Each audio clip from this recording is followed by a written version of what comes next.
All right, everybody, welcome to the Fantasy Football Live with the Fantasy Sports Boss.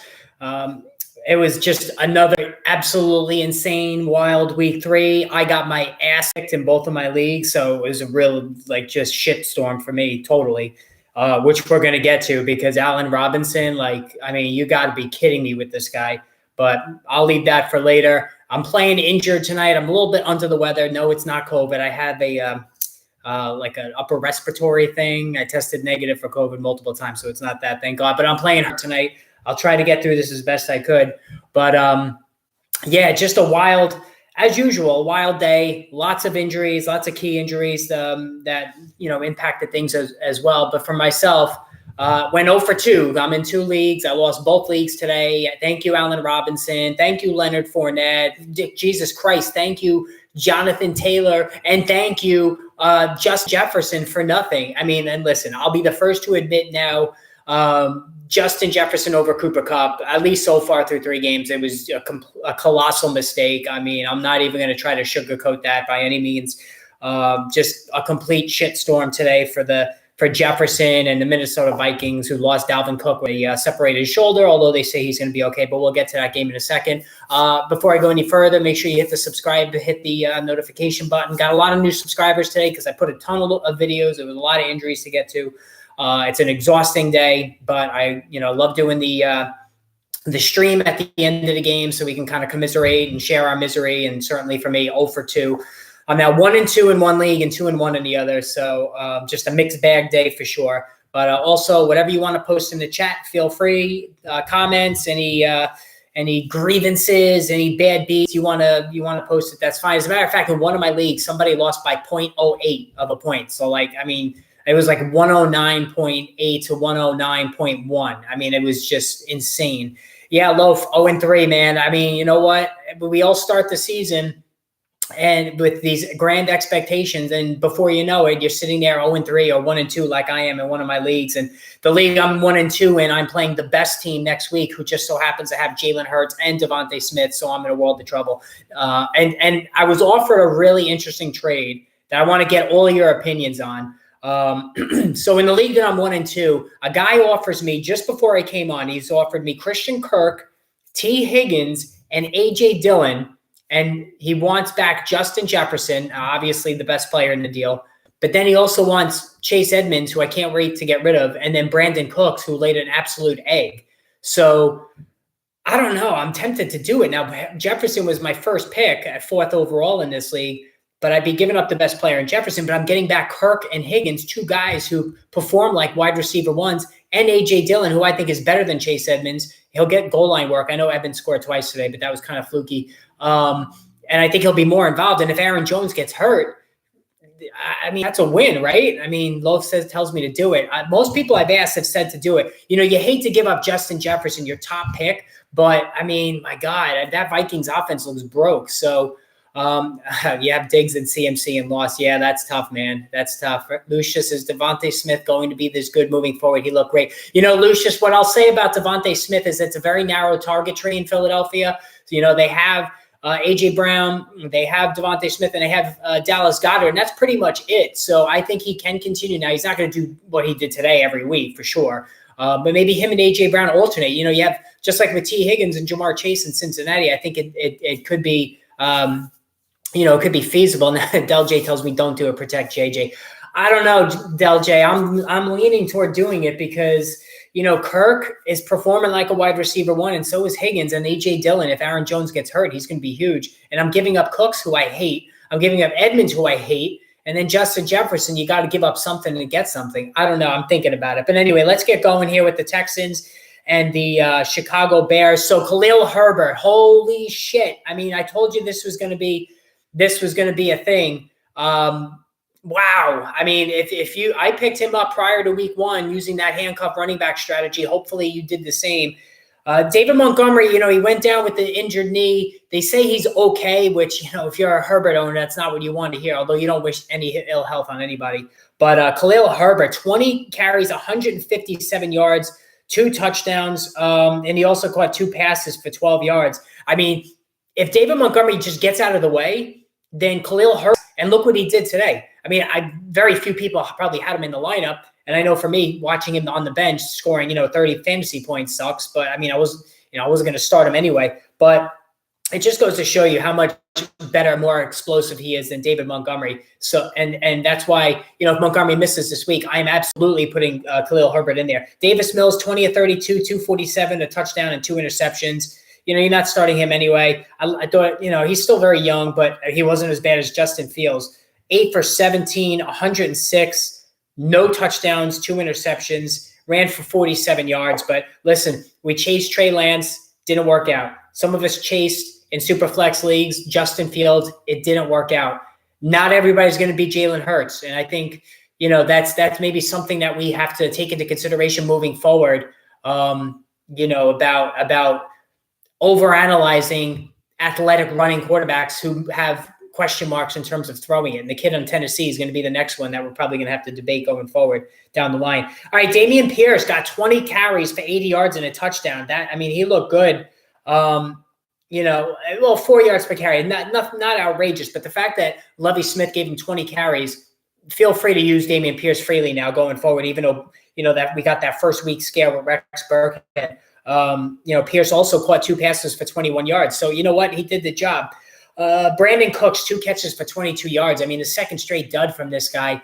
Him and Mills did some really good things last year, but it's just not happening this year. That's why I'm inclined to trade him in this big trade that I talked about earlier in the show. And I'll bring it up again later because I want to get the people that come in late to get their opinions. Cole Kmet, finally a Cole Kmet sighting, 2 for 40, big deal. Should cut him loose anyway. Darnell Mooney, 2 for 23. Somebody cut Darnell Mooney today in one of my leagues. Nobody picked him up. Yeah, Davis Mills is not good, LJ. You're right. But I was just hoping that he could continue to focus in on Brandon Cooks like he did last year, but it's just not happening. So, again, not much going on there from a fantasy perspective. Those are 2 really bad teams. You don't really want to go to the well much on that. All right, the Tennessee Titans saved their season for now. Man, the Raiders, holy cow. I mean, Josh McDaniels, what is he doing? They're now 0-3. Josh McDaniels, is he another North Turner, better left as a coordinator? It certainly looks like that, or a Wade Phillips on the defensive side, Romeo Crennel, guys that were much better coordinators than they were head coaches. I'm deeply concerned about Austin Eckler. Is it time to bench him? No, it's not time to bench him. You got to play him no matter what. You're wed to Austin Eckler. I didn't like how he was, going as the 3rd overall pick this year. I did not like that. And he's certainly not running well. There's a lot of injuries on that line, and we'll get to that in a little bit. But no, you don't bench him. You can't. All right, Derek Carr, 26 of 44, 303, 2 touchdowns and interception. The volume is going to be there for Derek Carr. So in Superflex leagues, you keep him in there as a second quarterback. In a single quarterback league, if you want to hold on to him as a bench guy, you could because he's good insurance. Ryan Tannehill, 19 of 27, a touchdown and interception. Josh Jacobs gutted it out through illness, as I'm doing right now. 13 of 66 on the ground, 5 catches for 31 yards. So this is the Josh Jacobs that we saw last year. So if Jacobs can continue to do this, catch the ball while also running for a decent amount of yardage, then he could reclaim running back 2 status, Josh Jacobs. And he got 10 more carries than Brandon Bolden. So Josh McDaniels is now relying on Josh Jacobs when it looked like he was just trying to get rid of him. All right, Derrick Henry, intriguing game for Derrick Henry, 20 for 85 and a touchdown. So got his season back on track. But he also contributed in the passing game, 5 catches for 58 yards. So it's not often we see Derrick Henry catch the ball like this. And, if this can become a thing, then maybe he could stave off Father Time for at least another season.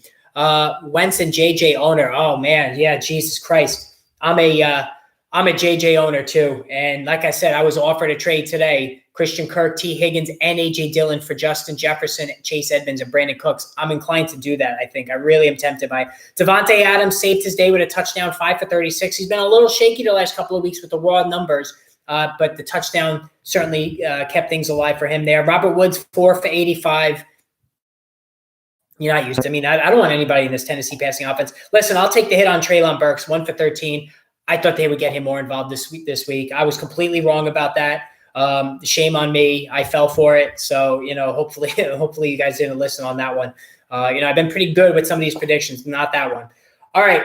Chiefs and the Atlanta, old habits die hard. The Indianapolis Colts. So Matt Ryan, 27 of 37. He was very accurate, 2 touchdowns, 222 yards. But the thing is with Matt Ryan, he cannot move at all. I mean, he's never been a running quarterback, obviously, but he is a complete statue. Anytime the rush gets close, he's going down. It's very frustrating.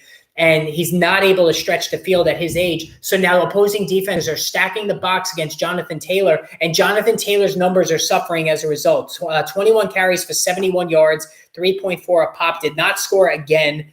3 catches for 20 yards, kind of propped things up a little bit, but only 12 fantasy points. So Jonathan Taylor went the number 1 pick in most leagues. Not the best start for him. I think he's going to be fine, but the stacking the box, opposing defense is stacking the box.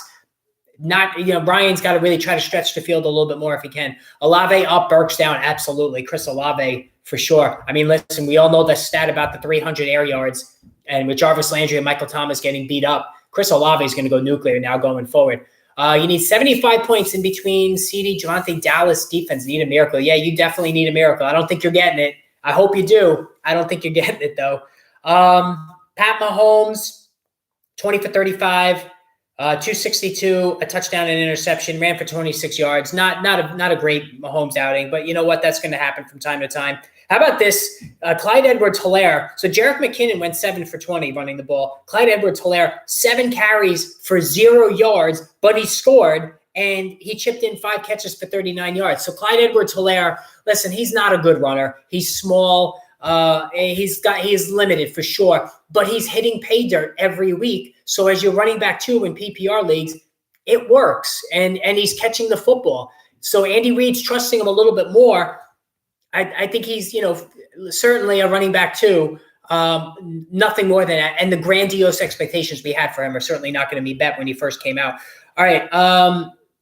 Juju Smith-Schuster, I told you to trade for him, 5 for 89. So he looked good. 17.8 a catch. That's why I told you to go get him. He's the most talented receiver, not named Travis Kelce, in this offense, and he's going to get his. Travis Kelce, 4 for 58 and a touchdown. Man, it was very frustrating. Kelce missed like 2 more touchdowns by like a fraction of an inch. He was headed to the end zone on 1 catch, and he got tripped up at like the 3-yard line. And then pass interference when it looked like he was actually he had a carry that he got stopped at like the 1-inch line. And then also he was hit with a pass interference when he would have easily caught the ball in the end zone. So maybe 3 extra touchdowns he could have had. L. says, everyone said to sit Patterson this week. I shouldn't have listened. Yeah. You know what? I didn't say to sit him, but I did say to sell high after week 1, and I still think he is a sell high. He's going to wear down. It's only a matter of time. He's not built for this for the long haul. So if you own him and you want to sell high, now would be the time to do it for sure. And don't be afraid to do it either. Michael Pittman, 8 for 72. Michael Pittman is so talented, and I'm glad he's back because it really hurt me last week. The rookie tight end there, Jelani Woods, caught 2 touchdowns, 2 catches for 13 yards, and he scored on both of those, which was interesting. But, I certainly wouldn't go out and pick him up. How about the Miami Dolphins? 3-0, Tua Tagovailoa certainly earned some street cred today. It looked like he had suffered a concussion when he smashed his head on the turf when he went down before the half. Comes back out during the third quarter, and he helped bring it home. 13 of 18, not crazy numbers passing at 186 for 1 touchdown. The Dolphins did not run a lot of plays, and that led to a lot of depressed numbers for their players, but they won the game. Josh Allen, meanwhile, had to throw 63 times, which is just ridiculous. And when you throw that much, you're going to lose. I don't care how good you are. 42 of 63, 400 yards, 2 touchdowns, and he ran for 47 yards. So Josh Allen, like Lamar Jackson, is a fucking cheat code. I mean, there's nothing you could – and I went against him this week in one of my leagues, and I lost. When you face Josh Allen in fantasy, you're just hoping that it stays under 30 points. All right, I think he hit 30 right on the nose. You're just hoping it stays under 30 points. And even with Lamar Jackson too, if you're playing Lamar, and I have him in both leagues, thank God, something's gone right this year for me. You just got to hope to get out without getting totally destroyed. Cordell Patterson's a league winner 2 years in a row. I wouldn't call him a league winner.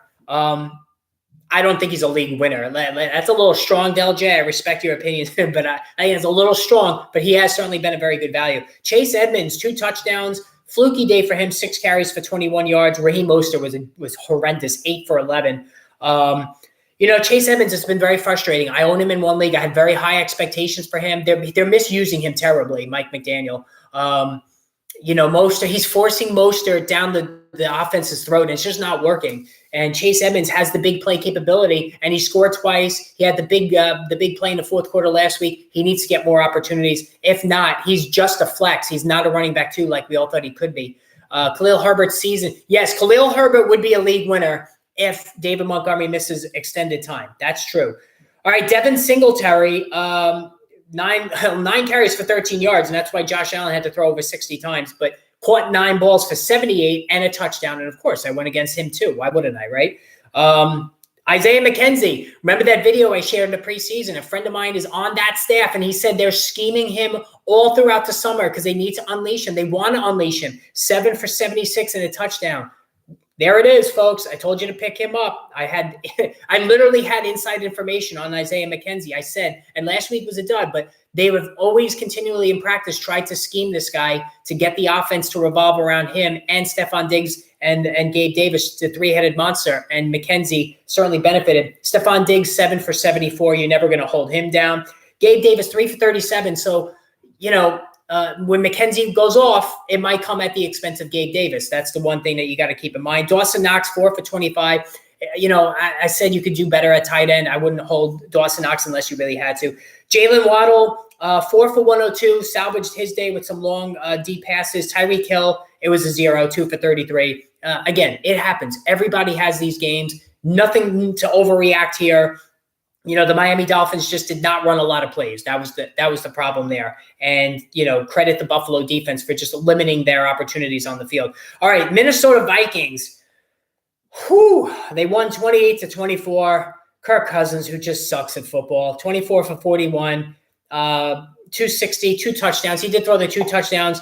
I started Irv Smith. I started Justin Jefferson. Both guys did nothing. I mean, of course, KJ Osborne has to catch a touchdown pass, right? You don't throw it to Justin Jefferson or Irv Smith. Let's throw to KJ Osborne. It was just so frustrating with for the second week in a row, watching Justin Jefferson just become like an invisible player. 3 catches for 14 yards. Like, how the fuck do you only complete 3 passes to Justin Jefferson for 14 yards? I mean, that's absolutely ridiculous. That's 2 weeks in a row now that Cousins can't get on the same page with Justin Jefferson. I just don't understand it. Now, you could say it's sour grapes. Oh, I lost this week. Great. No problem. But you have a supreme talent. I understand what the Kyle Pitts owners were going through the first 2 weeks. This is absolutely asinine that Justin Jefferson has only 3 catches. I mean, you got to be kidding me.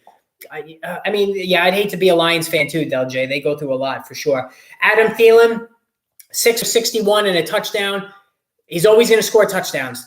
Kirk Cousins always looks to him around the red zone. And that was the one caveat I had with Justin Jefferson when I took him 4th overall. I said, I hope that Cousins doesn't continue with his obsession with Adam Thielen in the red zone, and he did. So Amon-Ra St. Brown, 6 for 73. He got banged up, came back in. Listen, he's not going to go off every week, but still 13 points on an off game. He did just fine with that. And TJ Hawkinson scored, finally showed some signs of life, 3 for 18. And Josh Reynolds in 6 for 96. So Josh Reynolds stepped forward today. All right, now let's get to the running game for the Lions. Jamal Williams got 20 carries while DeAndre Swift got only 7. Like, I don't understand that. The Lions have a good thing going with DeAndre Swift. I know they want to limit him because he's been banged up a little bit, and he's always banged up. And there's only a certain amount of carries he can get. But Jamal Williams can't get 20 carries while DeAndre Swift gets 7. Now, and the other thing that's apparent is that Jamal Williams is the goal line back. Scored 2 touchdowns, 20 carries for 87 yards. I don't think he caught 2 passes for 20 yards. So Jamal Williams was pretty freaking good today. He's the goal line back. So DeAndre Swift owners, I have a right to be a little bit annoyed. Swift, 7 for 31 and 3 for 15 in the passing game. And this, I got to go back to this again. Since the Lions changed offensive coordinators in the middle of last season, DeAndre Swift has not been heavily targeted like he was early last season in the passing game. Is that a scheme issue? I don't know, but the numbers certainly are not looking good on that front for DeAndre Swift. So Jamal Williams is more than a bit part in this Lions offense. First quarter, Caleb Garcia, you're right, is a headache to figure out for sure. And certainly I'm making a lot of wrong moves. Dalvin Cook was having a good game, 17 and 96 and a touchdown. I don't think he caught a pass. No, he got shut out in the passing game, which again is just asinine to me. Separated his shoulder. This is a recurring issue with Cook. They said he's going to be okay. He's going to come back next week. Alexander Madison. If you have Dalvin Cook, you should have had Alexander Madison anyway. So, there goes that. Jared Goff, 25 of 41, 277, a touchdown and an interception. So not a great game for the Lions offense. And they did it mostly on the ground with Jamal Williams.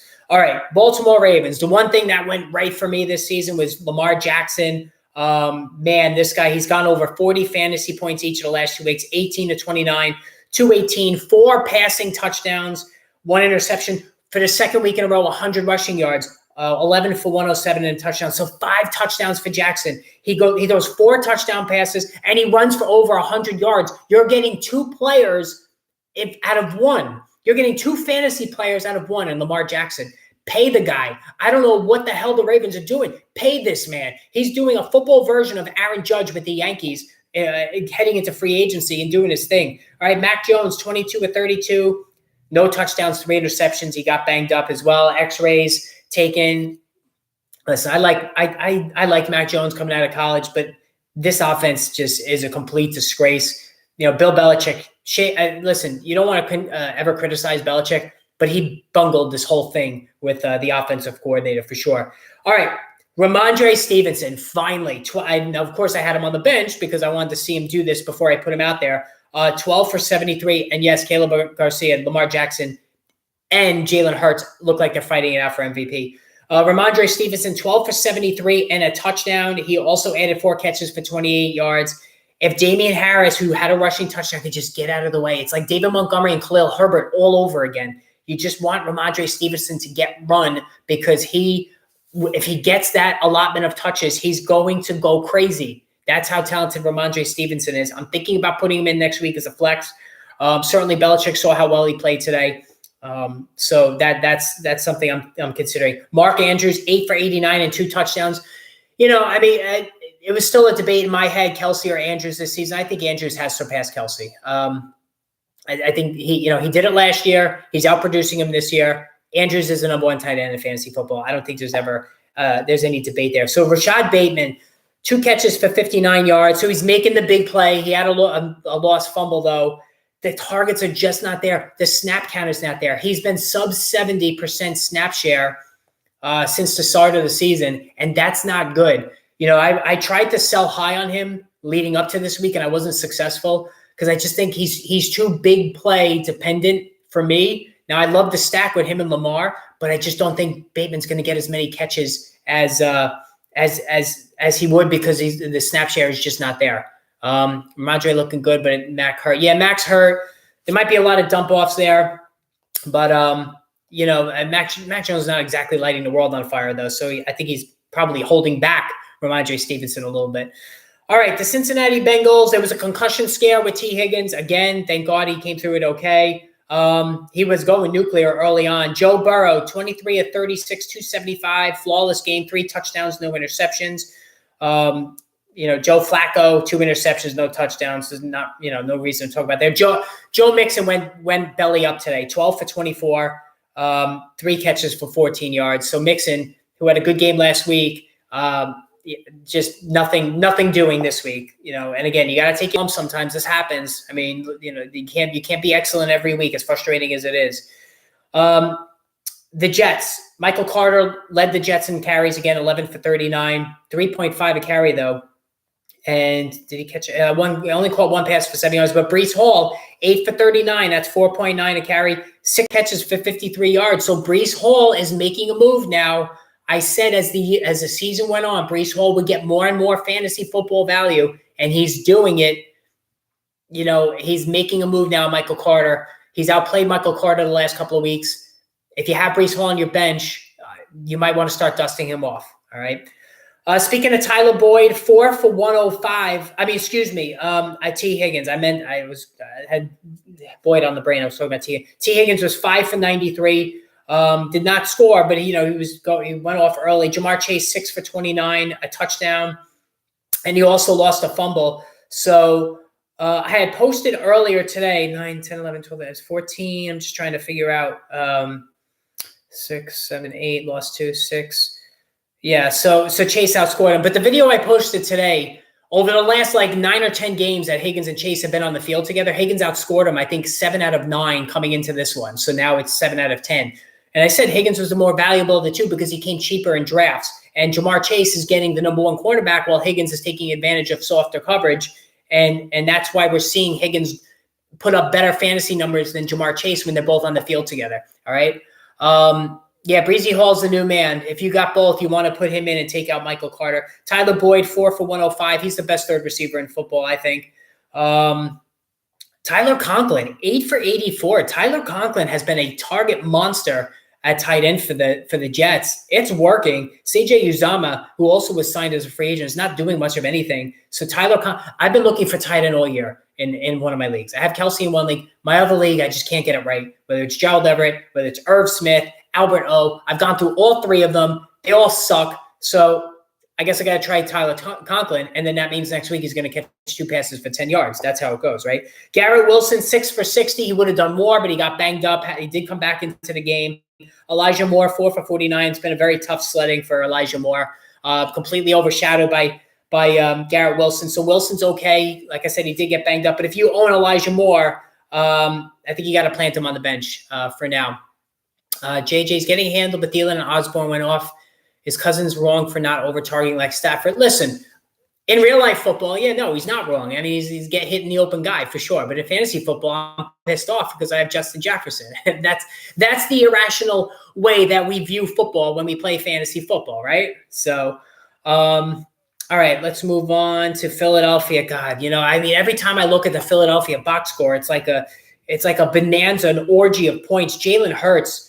Nobody can ever criticize Jalen Hurts again. 22 to 35, 340 yards, 2 touchdowns. He only ran for 20 yards, but he still went batshit crazy with his numbers. So, yeah, Conklin is something, Caleb Garcia. I agree. But so Jalen Hurts, right there with Lamar Jackson as the fantasy MVP right now. It's neck and neck between the two. I think Lamar's got the slightly better numbers.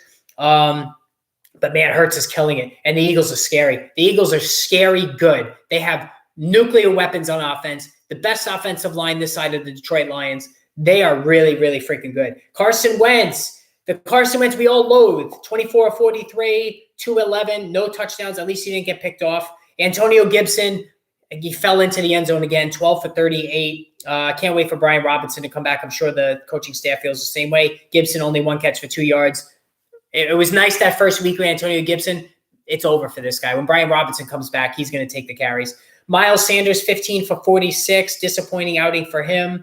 Yeah, it was just ugly for the Commanders. Terry McLaurin, though, 6 for 102. It was nice to see Terry McLaurin step forward. Curtis Samuel, 7 for 48. So even in a losing effort, he also ran 3 times for 13 yards. Curtis Samuel has been quite possibly the value play of the year. We were talking earlier in the chat, value play of the year. I think you got to give it to Curtis Samuel because he's not only running it, but he's catching it, doing like a Christian McCaffrey impersonation with the opposite effect, meaning catching more balls and running, but still contributing in both. So I think Curtis Samuel has been like the value pickup of the year so far. Devontae Smith, holy crap, 8 for 169 and a touchdown. I mean, and A.J. Brown, 5 for 85 and a touchdown. And Dallas Goedert, 3 for 26 for a touchdown. The Eagles' weapons are insane. I admit I wasn't very high on Devontae Smith. I was high on A.J. Brown, but not Devontae Smith coming into the season. But he certainly got on the page, the same page with Jalen crazy things. Yeah, Jalen Hurts. I dissed him early in the summer, and then I came around with it. I did a video on it, eating some crow, just before week 1 even started. I said I was wrong on him. I actually evaluated him wrong, and I thought that going into the season, he was going to be very good, and certainly he's justified that. All right, the Saints, Jameis Winston, man. The bad Jameis Winston has been here the last couple of weeks. 2 more interceptions today. He threw 3 last week. He threw for 353 yards. He's still slinging it. You don't want to turn to Andy Dalton. Taysom Hill was a healthy scratch. They're stuck with Winston with the back fractures and all. It's getting ugly in New Orleans. Not going to talk about Baker Mayfield because he sucks. Alvin Kamara, 15 of 61 and 2 catches for 12 yards. So Alvin Kamara, it's just not happening. We talk about Derrick Henry aging. Alvin Kamara is aging as well, and he's showing his age, I think, for sure. Christian McCaffrey, 25 for 108, took a lot of carries to get him there. Only 2 catches for 70 yards. Baker Mayfield just has this tendency to suck the life out of all the prime fantasy players on his team, like he did with Odell Beckham, and look no further than DJ Moore. 1 catch for 2 yards, 1 catch. So Odell Beckham, when Cleveland last year, or when he was during his tenure with Cleveland, we were all getting on Odell. It was Baker Mayfield. So he's sucking the life now out of DJ Moore, who you can't even play. I mean, it's pathetic. Baker Mayfield just sucks. Chris Olave, man, 9 for 147. So those air yards, those 300 air yards he had coming into the season, man, 9 for 147, Chris Olave. That is just crazy numbers. Not everybody was playing him either this week. I know in my league, the guy who owns Olave did not play him. He's certainly kicking himself right now. Just create 24 points. That's insane. And Chris Olave, and I said coming into the season, I picked him. It was between him and Drake London. I said he was going to be the number 1 scoring rookie wideout this year. And he's making me look good. I've had some misses this year, not that one. All right, Michael Thomas got banged up, 5 for 49 before he left. Jarvis Landry too. He also got hurt. So both guys went out. So it really set things in motion for Olave to have a huge season. Allen Robinson, Mike Williams, so many running backs are sucking. Yeah, Adam.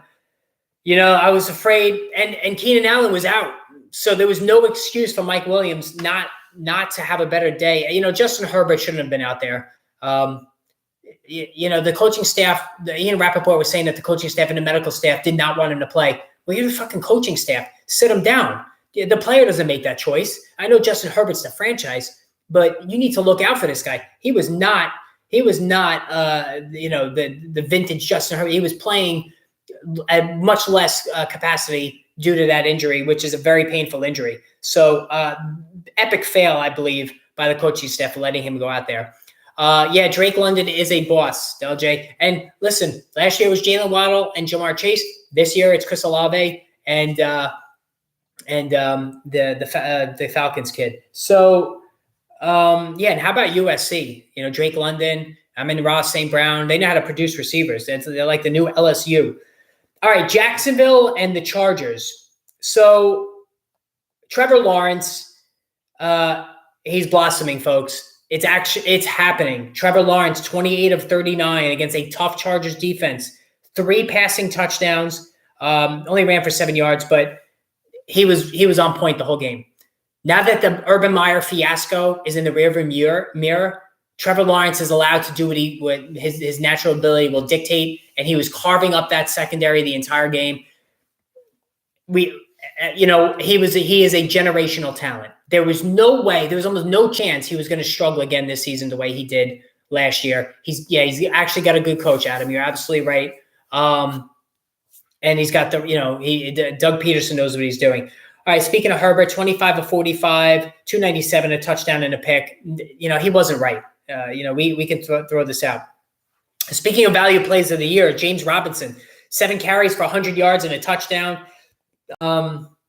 He caught 3 passes for 16. So he's been double-digit fantasy points, the mid-teens and up all 3 weeks. And listen, there's hope for these guys coming back from the Achilles because James Robinson is it, and Cam Akers scored today as well. What was interesting, too, is that the Jaguars are forcing Travis Etienne. Anybody that watched that game would notice that they were forcing it with Travis Etienne. 13 carries for 45 yards, 3.5 a pop, which is terrible. He caught 3 passes for 30 yards. Travis Etienne is struggling. And they were definitely trying to get him on track in a blowout game. It was obvious, and it just wasn't working. Oh, man, Austin, I didn't even realize it was this bad. I was watching the game. When you're watching multiple games at once, sometimes certain guys slip through your consciousness. Austin Eckler, 4 carries for 5 yards. Yikes. I knew it was bad. I didn't know it was that bad. He caught 8 balls for 48 yards. So this is why you got to keep playing him. He's a phenomenal receiver. The running game is broken. I mean, the offensive line is a disgrace. But, to call Austin Eckler a bust, third overall pick, yes, on that aspect of it, he's a bust. But in PPR leagues, he's still catching. I think he caught 9 passes last week, caught 8 passes in this one. So he's putting up wide receiver numbers at running back. So you can knock him to a point, but not kill the guy outright, because, he's still bringing points home, and just in the receiving aspect of it, he put up 14 points. So, excuse me, 12 plus. It's not horrible. All right. But it's certainly not what we expected for the third overall pick. Gerald Everett, 2 for 25. I give up with tight end. I do. I give up. I just don't know what to do anymore with tight end. I tried him this week. I tried Irv Smith. I've tried Albert O. I don't know what the hell to do at tight end.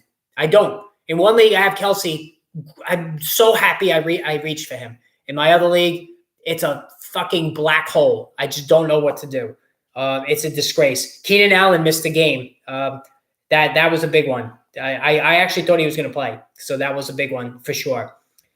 All right. So the Rams, God, Allen Robinson, Jesus Christ. Allen Robinson. I just don't even know anymore. 2 catches for 23 yards. He drops a sure touchdown pass on the first drive of the game. My 13-year-old son could catch that probably with his eyes closed. And then on the subsequent play, he can't fight himself free when the ball was coming to him again. And he just knew Stafford was never going to look his way the rest of the day. 2 for 23. He was lucky to get that. Listen, you got to bench him. You got to bench him. I'm going to take the loss. I have him in both leagues. 2 guys that there's 4 players that I doubled up on. Lamar Jackson, great. Leonard Fournette started out great, been shit the last couple of weeks. But I think that's more because of the wide receiver injuries. I think he's going to be fine. Chris Godwin, injuries. But I knew going in I was going to have to wait for him. And then Allen Robinson. I mean, my God. You can't draw up a bigger miss by the fantasy football community, including me. We all wanted him. We just seemed to make too much sense. Odell Beckham came in. He did great. Allen Robinson was going to do the same thing.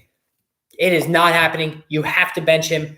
Cooper Kupp, 4 for 44. Not a great Cooper Kupp receiving game, but of course he scores on the only carry he has. So the guy he's making a mockery of the game, and he's certainly making a mockery of those who drafted Justin Jefferson ahead of him, as did I. All right, James Conner, 13 for 39. He didn't look great. 3 catches for 18 yards. Conner is not running the football well at all. He's better in a strict timeshare. He can't be a starting running back, I don't think. He's got to work with a Kenyon Drake. He's got to work with a Chase Edmonds. You got to play him as a flex or running back too, because he's paid a lot for him. So, but it's not going well. So Cam Akers, though, positivity, 12 for 61 and a touchdown. He did lose a fumble. And listen, he fumbles a lot. I mean, going back to the playoffs last year, the playoff game when he fumbled twice, Cam Akers, there were signs of life at least. Still did not catch the football. Running backs really don't catch the football in this offense. Darrell Henderson did not catch a ball either. So, and Henderson was just 4 for 17. So if you own Darrell Henderson, I think you got to put him on the bench now, because I think they're transitioning to either a strict 50-50 or giving more carries to Cam Akers. All right. Marquise Brown. It's happening with him now. Jesus, 14 for 140. And who did I go against in both leagues? Marquise Brown, of course. 14 for 140. Holy crap. I got screwed. And I had Allen Robinson in the afternoon. I had Leonard Fournette in the afternoon. I mean, man, I'm just getting stressed all over again thinking about it. And I had to watch Marquise Brown go 14 for 140. If you own Marquise Brown, congratulations. He's now comfortable in the offense. DeAndre Hopkins is coming back soon, but Marquise Brown is the guy, and he's going to keep doing big things. Zach Ertz, 6 for 45. Zach Ertz quietly is having a very good season once he got over that calf in week 1. So Zach Ertz, you have Andrews, you have Kelsey. Zach Ertz has been, right there in the next tier as far as the best, the tight ends outside of the top 2. Atlanta was an ugly game. We knew it would be. Geno Smith did throw for 2 touchdowns, but you don't want to bother with him. Cordell Patterson, 17 for 141 and a touchdown. He had some big runs in this game. Only caught 1 pass for 12. So they're not using him at all in the passing game. That's, last year he did both. And maybe the Falcons coaching staff this time around is thinking to themselves, maybe let's just make him a runner. If we do the Yeah, who was covering Hollywood Brown? Seriously, Adam. I mean, I don't understand that. You to let a guy go for 14 and 140. I mean, sour grapes on my part, sure. But yeah, and Del J, I'm done with the Rams running backs too. I'm done with everybody on the Rams not named Cooper Kupp. Stafford sucks. Robinson sucks. Akers sucks. Henderson sucks. The coach sucks. I hate everybody on that team. Patterson, yes. If you want to sell high on him, feel free. This is the perfect time to do it. Again, I don't think he's going to be a thing in the winter. He's going to get tired. Rashad Penny, 14 for 66. Only one catch for 3 yards. If Rashad Penny's not scoring touchdowns, he's virtually useless. So I think you got to bench him too.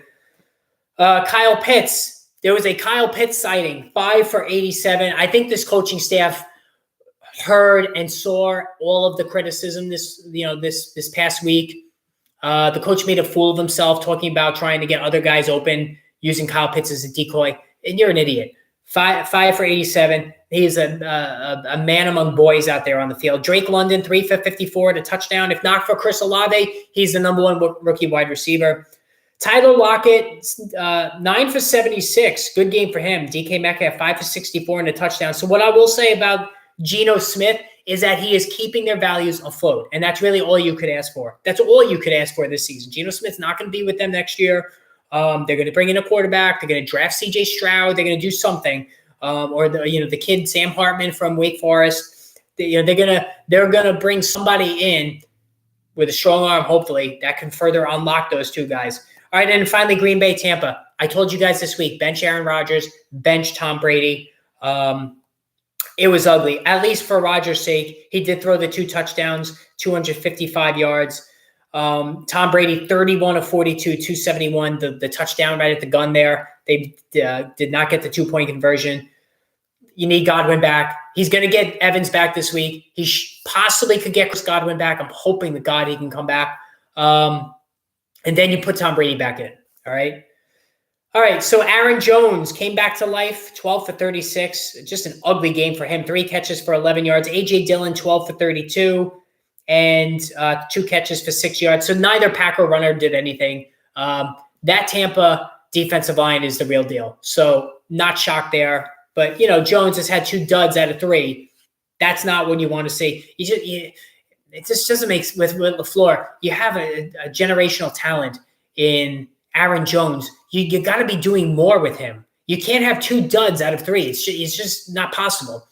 Adam wants to know, Pitts, when has a team ever not targeted a number 1 player? Yeah, well, that's the Atlanta Falcons for you, not targeting a number 1 player. Leonard Fournette, he's going to have to apologize again. He apologized last week for not scoring. He didn't score again. 12 carries for 35 yards, 2.9 a pop. My God.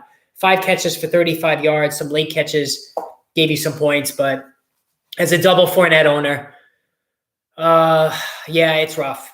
But again, I think I'm not as worried about him. I think he's going to be okay when Evans and Godwin gets back and they can stretch the defense a little bit. Romeo Doubs, 8 for 73, touchdown. Alan Lazard, 4 for 45, touchdown. So 2 touchdowns in 2 games for Lazard. I told you to go out and trade for him a couple of weeks ago, coming off the injury. Robert Tonyan, 6 for 37. Maybe I'll pick up Robert Tonyan, and then he'll go 1 for 7 next week. Russell Gage. Russell Gage was the man today, 12 for 87 and a touchdown. So anybody who had you know what? With Evans out, Godwin out, and Jones out, it was a decent play. So if you went Russell Gage, you got a good outing. You got a good outing from him. All right. Now, as far as the injuries, okay, David Montgomery, it looks like he's going to be okay. Much to the chagrin of Khalil Herbert owners. All right. Yeah, DJ Moore killed me today. DJ Moore killed everybody. DJ Moore cannot be in your lineup. Baker Mayfield is just a god-awful player. He sunk Odell Beckham's value. He's sinking DJ Moore's value. He sunk David Njoku's value. He's doing it again here. Robbie Anderson, you name it. Baker Mayfield just sucks at football, and that's the issue there. There's nothing else to say about that one. All right, Tua Tagovailoa, no concussion, so he's going to be fine. Dalvin Cook separated shoulder, but this has been a recurring issue with him, and supposedly, from what I heard, the report that he's going to be okay. He will be back. next week. So he looks like he's going to be just fine. All right, just going through the rest of the injuries. All right, T. Higgins survived the concussion scare. He's going to be okay. Not much else beyond that. So, yeah. So it was a wild week. So I'm sitting here now 1-2, and I'm dealing with a 2-1 team in my other league. Not good. So again, you think I should do that trade or not? For those who are just tuning in, and if you're just tuning in, hit that subscribe, hit that notification button. And thank you for those who. I got a couple of donations the other day. Thank you. I don't know if anybody's in here that did that, but I really appreciate that. I've never expected. No, I've never asked for it, but if you do it, I appreciate it. It definitely helps. Yeah, I definitely appreciate it if you're in here and you were one of those people that did that. I was offered Christian Kirk, who I like a lot, T. Higgins, who I like a lot, and A.J. Dillon, who I think, could be really good, especially when Aaron Jones has his annual injury. For Justin Jefferson, that's a tough one to swallow. Chase Edmonds, who I just want to get away from, and Brandon Cooks, who I just want to get away from. So what do you think? Do I do it or not? I'm really thinking I'm going to do this. And then I would have Michael Pittman, Chris Godwin in my flex, Christian Kirk, and T. Higgins. I mean, that's a loaded foursome of receivers. I mean, yes, I lose Justin Jefferson. I know there's going to be weeks where he goes nuclear like he did in week 1, but I also don't like the way the team is adapting to Kevin O'Connell's system. It seems like it's just not firing on all cylinders right now. So I'm not sure what I'm going to do there. Del J. wrote, I jumped off the ETN and Christian Kirk hype trains of preseason. Right about ETN, wrong about Kirk. Yeah, definitely. ETN, he's very explosive. He was very good in Clemson. He's not a runner that you can put in between the tackles. You got to get him on the perimeter. You got to get him out outside the tackles, and then he can do his thing, and he can hit some home runs. Do it. I have Kirk, and he's keeping me afloat. Yeah, that's what I'm thinking. I'm thinking I have to do this. You hate to trade, Justin Jefferson, who was my first-round pick, but I could have Pittman, Kirk, Higgins, and Godwin, and then my running backs would be, and that's where I'm hurting my second running back, because Chase Edmonds is my second running back. I thought he was going to be great. I would have A.J. Dillon as my second running back to go with Leonard Fournette, who's been pretty bad. All right, Adam, rate my 0 running back team. QB, Allen, excellent. Tua, excellent.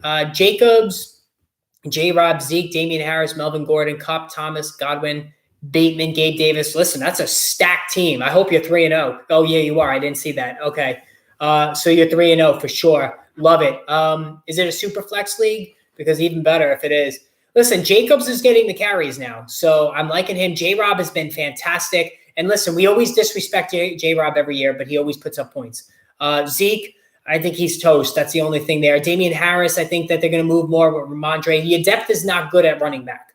That's what I will say. Kupp, Michael Thomas, Godwin, Bateman, very good. Davis is your 5th receiver. I mean, that's awesome. And then Kelsey. So, Adam, I think what you should do is you should try to trade Gabe Davis, try to package him maybe with Zeke, and get a higher-end receiver, maybe a Higgins, or maybe try to trade Bateman because he's just not getting the target share. I know for me, I'm getting impatient with the sub 70% snap count of Bateman. So 1 point per completion. So Josh Allen's going crazy over 60 points a game. Yeah, that 1 point of completion. When you throw 60 times a game, yeah, I can see why you get a lot of points from that for sure. Yeah, I've been trying to trade Bateman too. Not having luck. I don't like the Torrey Smith kind of all or nothing guys, and Torrey Smith was that personified. So yeah, Bateman, that's what I would suggest there. All right. So tonight we have Denver and the 49ers. That should be a good one. And you know what? Like when you've already lost your fantasy matchups as I have this week, then you can enjoy the Sunday night game. And here's the other thing that pisses me off, right? Maybe it's just me. Every Thursday night I get hosed. It started week 1 with Allen Robinson with his no-show. I always fall behind week 1. My opponent goes off. My guys do nothing. I hate watching Thursday night football, and not for nothing too. The Amazon thing just sucks. I mean, it's a disgrace, and I think that's where the Sunday ticket is headed. I have DirecTV. I love the Sunday ticket on DirecTV. I think it's a great product. I think Amazon's going to take it, and Amazon's probably going to destroy it. So, yeah. So that's I don't know. Thursday night football just never goes well for me. All right. If you have any more questions, make sure you post it. So the schedule the rest of the week. Next live stream is going to be Wednesday when the first injury report comes out. If there's any injuries that happen tonight, certainly I'll talk about them. Now, the crisis point videos that I always do Mondays and Tuesdays, I'm going to start that as well. One of them will come out tomorrow morning. I'm thinking I might do one on Jonathan Taylor, believe it or not. I actually feel like I have to do a crisis point on Jonathan Taylor. I never thought I would have to say that, but I think that's where we're at. I mean, I know it's an overreaction. 100%. I know he's going to be fine, but I just like to discuss cases like that. Nobody's off limits. I did an Austin Eckler crisis point a couple of weeks ago, and he's still not playing well as far as running the ball. So, nobody wanted Zeke in the draft either. He's toast. He's the advanced metrics are just not kind to Ezekiel Elliott right now. Tony Pollard is such a better player. They just went to that contract. I mean, Dallas just feels pressure to play him because they're paying him so much money. But Tony Pollard is a real gem. And if Zeke is cut at the end of the year, Tony Pollard's a second-round pick in fantasy next year. And if Javonte Williams can ever push Melvin Gordon aside, Javonte Williams is a top 5 pick overall next year for sure. So, all right, I wanted to ask you guys another question while you're here too. So I was toying with the idea of doing a daily stream every day. And it wouldn't be long. It would maybe be like 15, 20 minutes. The big one would be Friday, and the other big one would be now Sunday night. So I was thinking of doing like a smaller stream every day where I take some more questions and discuss, anything else that's on your mind. Like if whatever topics you want me to talk about. I was thinking about doing a daily, like a 15-minute, 20-minute stream on like Mondays, Tuesdays, and then Wednesday would be the longer one with the injury report. Thursday, a brief one, and then Friday, the big one. So let me know what you think about that. And also make sure you post in the comments. Any questions? If you post in the comments, I get back to you usually within a few minutes. At worst, a couple hours later. And then, just make sure you hit that subscribe and like button. All right, guys, I'm going to check out. I'm going to go rest. Like I said, I'm a little under the weather, non-COVID. I have upper respiratory infection. So yeah, it kind of sucks, but I got 2 little kids and this is what happens. They go to school and they bring it home. So anyway, so thanks for watching. Thanks for supporting. I really appreciate you guys tuning in. We will chat again tomorrow. Send the questions, post whatever you need. I'll get back to you as soon as I can. Have a great night, everybody. Take care.